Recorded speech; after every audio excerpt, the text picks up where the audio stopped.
मुझे लगता है जस्टिस जमादार साहब का मैं शुक्रिया अदा करता हूं, उनका अभिनंदन करता हूं कि कम से कम किसी ने बोलने की हिम्मत दिखाई। हम तो राजनीति में हैं और गणतंत्र में राजनीति में रहे लोग जो विरोधी पक्ष में हैं वो सत्ताधारियों के ऊपर बोलते रहते हैं, लेकिन इस देश की जो हालात है वो बद से बदतर होते जा रहे हैं और ये कोई बड़ी बात नहीं है। हम तो कहते हैं कि इस देश को गुलाम बनाया जा रहा है। अब जब एक जस्टिस बोल रहा है तो उसका कुछ मायने है, उसका कुछ मायने रखा जाता है। मुझे लगता है उन्होंने जो बोला वो सच है और आजकल सच बहुत कम लोग बोलते हैं।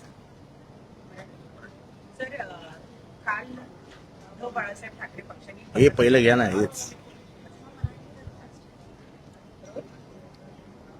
जस्टिस जमादार यांचं जे वक्तव्य आहे त्या वक्तव्याकडे तुम्ही कसं पाहता? मी जस्टिस जमादार यांचं मनापासून अभिनंदन करेन की या देशात बोलणारी लोक कमी आहेत आणि त्यातल्या त्यात खुर्चीवर बसून बोलणं हे आता अशक्यप्राय गोष्ट झाली आणि त्याच्यात जस्टिस जमादार म्हणतात की या देशातल्या लोकांना, या देशातल्या जनतेला गुलाम बनवलं जातंय.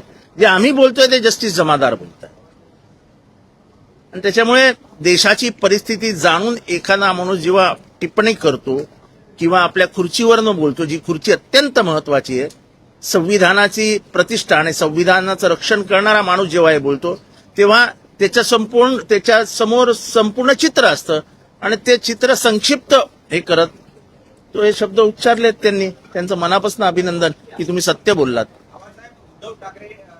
अरे थांबा ना, हे संपू द्या ना.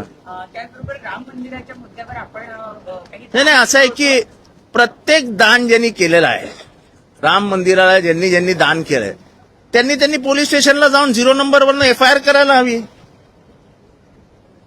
आता मी काही दान केलं होतं, जर राम मंदिरावरनं ते चोरीला गेलंय तर मी आज सहज विचार करत होतो वाचता की मी कुठल्या तरी पोलीस स्टेशनला जाऊन, म्हणजे माझ्या घरच्या जवळ पोलीस स्टेशनला जाऊन FIR करायला हवा की मी दान केलं होतं, माझं कुठे आहे सोनं ते सांगा. अरे या देशामध्ये रामाच्या नावावर राजकारण झालं, रामाच्या नावावर सत्ता मिळवली तर रामाचं सोनं घेऊन पळून जाता तुम्ही, तर रामाची देणगीच पळवली जाते आणि आम्ही काहीच बोलायचं नाही, कोणीच काही बोलायचं नाही. अरे कसं चालेल आहे? मी एक इतकंसं सोनं, म्हणजे त्याला आपल्या लहानपणी आपली आजी बोलायची, त्याला काय तो 1 अंश नाही, काय त्याला तो शब्द ग्राम पण नाही हो, 1 तोळा पण नाही, मराठीत मस्त शब्द आहे, मस्त शब्द आहे, मला आठवत नाही. पण समजा 1 तोळा सोनं मी दिलेलं आहे, माझा अधिकार आहे रामावर, माझा अधिकार आहे त्या सोन्यावर. ते सोनं कुठे मला सांगा. हे चोर, हे भ्रष्टाचारी, यांनी रामाला विकून 40 वर्षानंतर रामाच्या नावाने सत्ता घेतली. त्या रामाचे सगळे अंगावरचे दागिनेच घेऊन पळून गेले, नशीब कपडे ठेवलेत.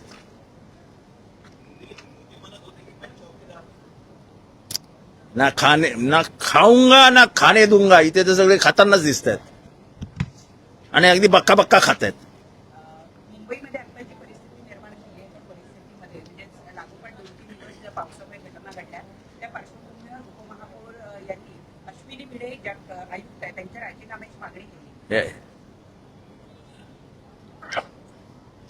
हा बालिशपणा आहे. खरं तर मुंबईच्या पाण्यावर कधीच राजकारण होता का? आयुष्यभर तुम्ही केलं, त्यांनी केलं, त्यांनी केलं, तुम्ही केलं, त्यांनी केलं. मुंबईची भौगोलिक रचनाच अशी आहे की मुंबईचं पण असं आहे, मुंबईचा तुम्ही विचार का, मुंबईला 4ही बाजू घेरलंय, गटारं आहेत, म्हणजे मोठे मोठे नाले आहेत, जसं वरळीचा नाला आहे, जसं जोगेश्वरी, म्हणजे जिथे समुद्राला पाणी जाण्यासाठी नाले केलेले आहेत. एकदा भरती आली की त्या नाल्यातलं पाणी आतमध्ये येतं, त्यामुळे बाहेर जाण्याचा प्रश्नच येत नाही. आणि मी नेहमी सांगतो की मुंबईचा आकार असा आहे बशीसारखा, आणि सायनचा जो सर्कल आहे तो बरोबर बशीच्या मध्यभागी येतो, आणि त्याच्यामुळे हे अशक्यप्राय आहे की मुंबईत पाणी भरणारच नाही. पण आपल्याला राजकारणच करायचंय. ब्रह्मदेव उतरला तरी मुंबईत पाणी तुंबलं नाही असं होऊच शकत नाही. पण तुम्ही टीका केल्यावर म्हटल्यावर तुमच्यावर टीका होणार, कारण तुम्ही आयुष्यभर तेच केलं. अमरापूरकर मेले, डॉक्टर अमरापूरकर वाहून गेले, केवढं मोठं राजकारण झालं. एक गरीब माणूस काल वाहून गेला, कोण बोलायला तयार नाही हो. कारण का या देशात गरिबांची किंमतच राहिलेली नाही. मरताय मरू द्या सगळ्यांना, काय फरक पडतो आपल्याला. टाळ्या मारतात लोक, देत टाळी. ज्या पद्धतीनं अश्विनी भिडे यांच्या बालिशपणा राजकीय प्रगल्भता नसलेली लोक राजकारणात वरती गेली की अशी बावळटासारखी वागतात. अश्विनी भिडे अश्विनी भिडेंचा काय संबंध? अश्विनी भिडेंचा काय संबंध? का त्या नाल्यात उतरणार आहेत?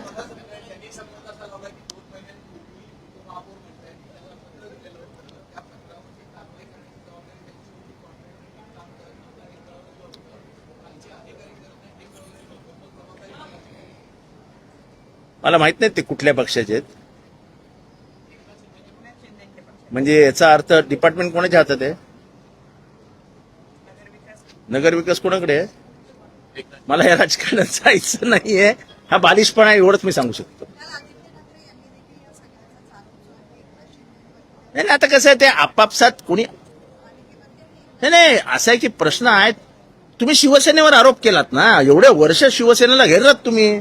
पाणी तुमते, पाणी तुमते, पाणी तुमते, पाणी तुमते. आता पाणी तुमते, द्या उत्तर का पाणी तुमते.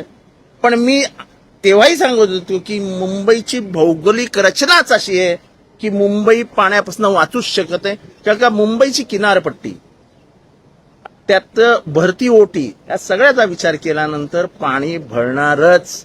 पाऊस पडतोय, पाणी भरतंय, दुसरीकडनं भरती आतमध्ये येते, पाणी जायला वाटा कुठे आहेत.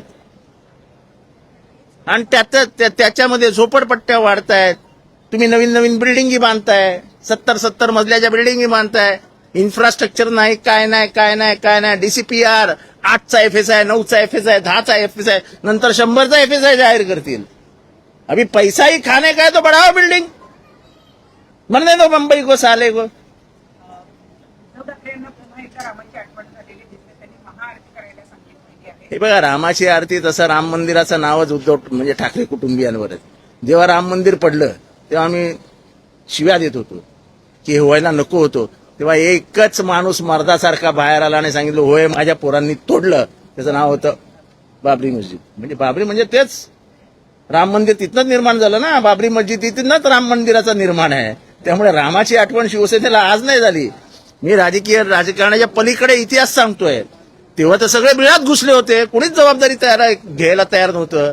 तेव्हा बाळ ठाकरे म्हणाले हो आय एम प्राऊड, मुझे गर्व है की मेरे लडकियों ने किया. तेव्हा त्यांना अधिकार आहे ना. तुम्हाला तर अधिकारच नाही रामाचं नाव घेतं. तुम्ही पळून गेलात. पळून म्हणजे जसं ओबीसीचं राजकारण होत होतं तेव्हा ओबीसीच्या विरोधात सर्वात आक्रमक कोण होतं? आरक्षण मिळू नये भूमिका कोणाची होती? गोस्वामी ज्यांनी स्वतःला जाळून घेतलं तो कोणाचा होता? बीजेपीचा. आणि आज बीजेपीच सांगतं आमच्या डीएनएत आहे, ओबीसी आमच्या डीएनएत आहे, आमची ओबीसी आमच्या डीएनएत आहे. अरे कसला डीएनए तुमचा डीएनए तपासावा लागेल. असं कसं चालेल? किती दिवस तुम्ही कोणाकोणाला फसवणार? रामाला फसवणार, ओबीसीला फसवणार, दलितांना फसवणार, भांडणं लावणार. आणि सत्ता पैसा, सत्ता पैसा, पैसा सत्ता, सत्ता पैसा, असं चक्र सुरू आहे. बस त्या चक्रामध्ये अडकलाय हा देश, बाकी काही नाही.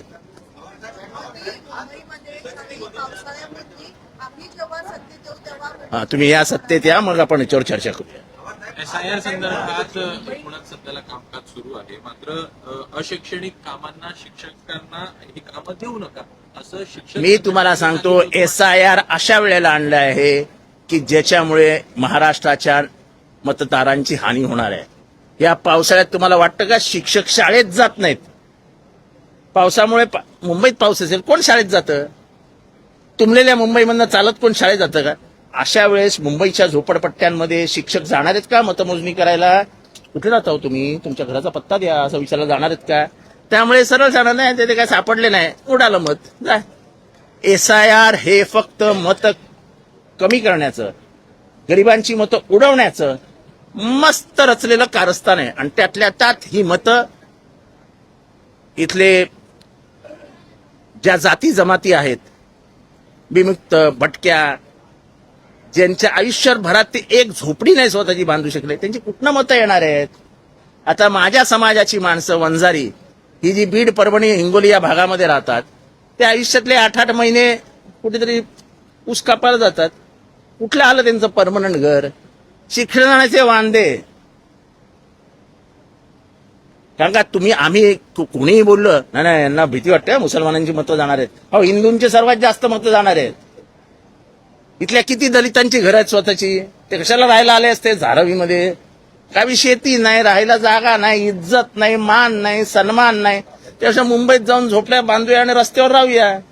ह्याच्याने ते आले आपल्या मुंबईत. आता त्यांच्या तुम्ही सांगणार की तू 2002ला तू मतदान कुठे केलं होतं हे सांग बरं. तू कुठनं सांगणार? उडाला ते जमत जा. काय करणार तुम्ही? SIRचा स्पष्ट अर्थ असा की जे आम्हाला मतदान करतील ते मतदान यादीत राहतील, ते आम्हाला कळणार नाहीत ते मतदान यादीत राहणार नाही. एवढ्या सगळ्या हे लायकात तर लागत नाहीत बातम्या. उगाच माझ्या इथे बडबडून माझा घसा सुकू नका.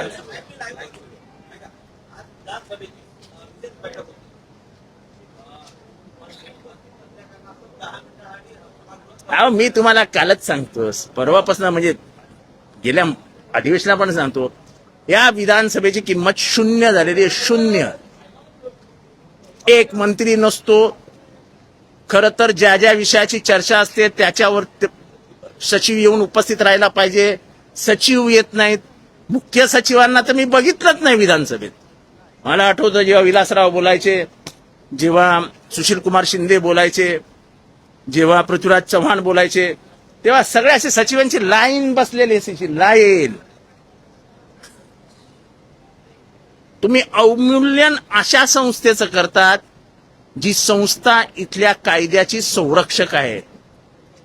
288ची विधानसभा, ही विधानसभा महाराष्ट्राची रक्षणकर्ती आहे.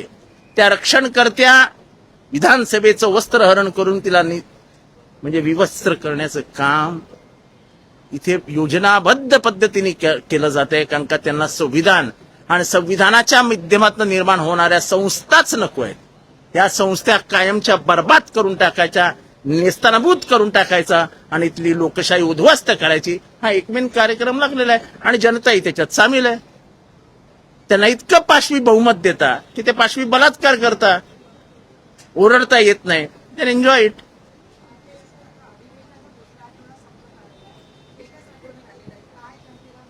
काहीही मिळणार नाही जनतेला. फक्त आश्वासने मिळतील. 50,000 कोटी, 60,000 कोटी, 80,000 कोटी, कोट्यानी कोटीची उड्डाणं चालू आहेत. उडत आहेत.